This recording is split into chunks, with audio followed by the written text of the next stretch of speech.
Hi everyone, it's Nancy Ganzikoffer again. Today, in this last video in the series of 3 on time management, I wanted to focus on time management in your business.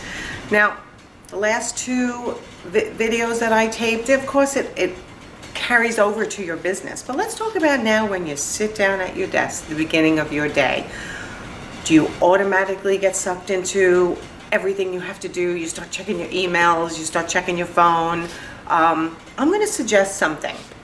When you first sit down at your desk, give yourself 15 to 30 minutes to look at your calendar, see what's popped on, see what's there that you expected to be there, and let's block out a couple more time slots.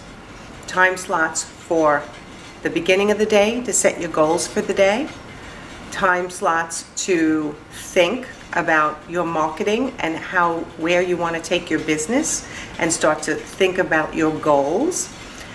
Really, about an hour or 2 out of an 8-hour day should be spent on marketing yourself. Minimum.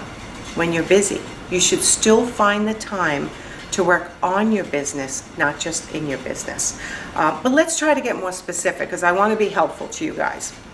It's really great if you haven't in the past to take a notebook, or you can use your phone, and for 1 full work week, clock your time.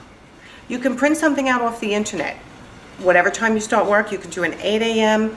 to 5:30 p.m. with half an hour breakdown or hour breakdown, and carry that around with you for a week and jot down what you've done in each time slot.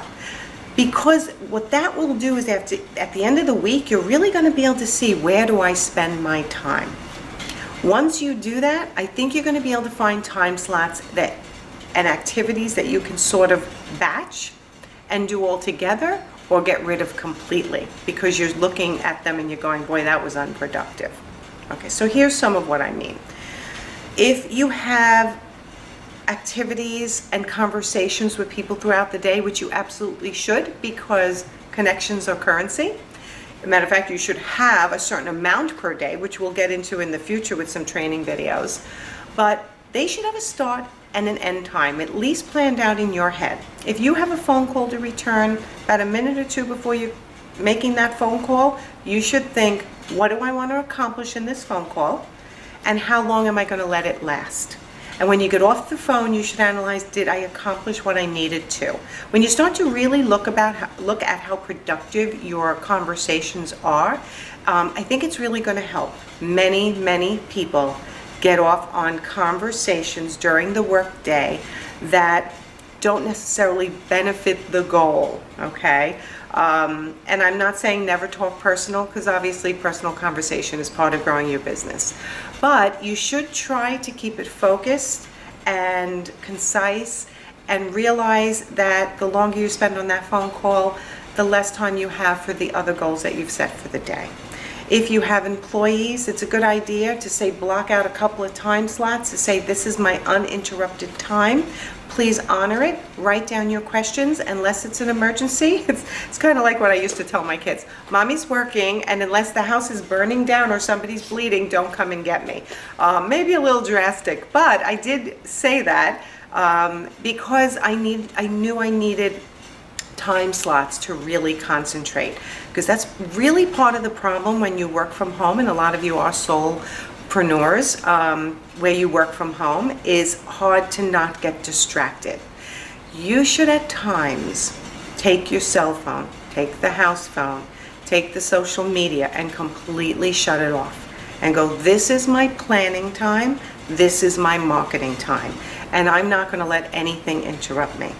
And one of the interviews I had done, I believe it was with Pooja Madden, she was fabulous, and she spoke about batching your chores, batching your activities, opening up your email twice a day, and just doing email for whatever you need to, 15 minutes, half an hour, answering all your emails, and then never looking at it the rest of the day. Taking your social media off your phone and not letting it disrupt you throughout the day, or if it dings, don't look at it. Know that your social media time is this time slot and that time slot. That you need to start controlling the activities in your day. And if you schedule time during the day for what I call, flex time or flexible time, those will be the times where, you might get interrupted, you needed to take a break, you don't have to be as focused. And that's great. You should have that built into your day, because you can't go 6 to 8 hours just sitting at your desk concentrating the whole time. It's just not healthy. You need to break up your activities into your talking time, your concentrating time, your customer time. And if you're an entrepreneur that goes out to customers, that's awesome. But use the time in the car rather than, again, not doing anything besides listening to music. Sometimes maybe you could listen to a book on tape, return a phone call if you're comfortable doing that, and thinking about your next marketing strategy, where you're going to take your business next and how you're going to get it there. You need to set time for your accounting and for your marketing and for your advertising, and touching base with your accountant and other professionals that you need in your business. And sometimes when you don't, those are the things that are going to keep you up at night. Haven't spoken to my accountant, I really have to do that. Haven't updated my website, I really need to do that. And then this list gets longer and longer, and what happens? You get completely locked up. You can't do anything. Now you're staring at your computer. I got to go see a client. The phone's ringing. You're getting distracted. You're bouncing around on social media, looking at what everyone else is doing and thinking, oh, maybe I should be doing that. Let me do that, because you're avoiding doing what you're supposed to do. So I think my point of all this is carry a notebook around for a week. Figure out where your time is going. Set some goals. You do one. 1-year goals, 5-year goals, and then you need to start breaking them down to monthly, weekly, and daily. And this sounds like an awful lot of work, but if you think about it, you could sit down for 1 hour and get it all, work backwards, say this is my 5-year goal, so this is my 1-year goal, this is now my monthly goals, and now what do I need to get done week by week to get there. You sit down for an hour or two once with a coach, with a partner, with a friend, with an employee, and say, you know what, let me get this done. You will feel the weight of the world lift off your shoulders, because now you have a plan. The plan will change, and that's okay. You want the plan to change as you discover things, as you learn things, but to start out with a plan will stop you from wandering from thing to thing and never actually getting what you want and what you need done. The goal is to get your businesses to the next level. It always is. Not to just be sitting there waiting for clients and customers to come in your door, but to go out and find them. Where do they hang out? What do they do? Managing your time is absolutely the first step to getting that done, okay? So we talked about analyzing a week, looking at your activities and conversations and making sure that you've planned for a beginning and an end, and that you've managed and led that conversation and accomplished what you wanted to. We've talked about giving yourself flex time during the day and starting your day with a plan.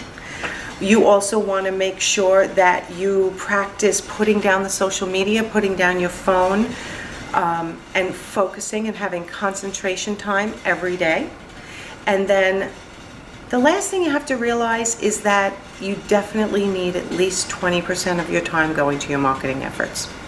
And if you're lost as to where to put that time, first make a plan and then find somebody that can help you, okay? You can find the answers, they're all out there, but sometimes you need a little extra boost. I even love the buddy system. If you have a buddy who's in the same industry, it's great to have an accountability partner. That's a starting point. So that's it in my series of 3 on time management, and there's always so much to talk about, and accomplishing everything that I said is not easy. Give yourself a break. Sometimes the days are not going to be perfect. You're going to try certain things and go, okay, I did it for 2 days and I didn't keep doing it. Try going back to those keystone habits. Those keystone habits will really help. And try implementing 1 or 2 things that I have said in these videos to start out with. Which 1 or 2 really resonate with you? Let's start slow, but let's get it done. Because managing your time and leading your day is absolutely the beginning of growing your business to the next level, beyond your wildest dreams. So Again, I'm Nancy Ganzikoffer, your business partner, creating success for you without giving up 50% of your equity. If you'd like to have a conversation with me, there is a link in the email you got today for a free 20-minute consultation. I'd love to help get you started. And look for the free webinar I'm going to be coming out with, where I'm going to go more specifically into what you guys said on your surveys, which is, how do I decide where to bring my business next? Which direction should I go to? So I'm going to attempt to do that for you via webinar, because I do have a lot of experience and I'm really looking forward to it. So look for that email shortly in the next week or two, and I'll see you there. Bye.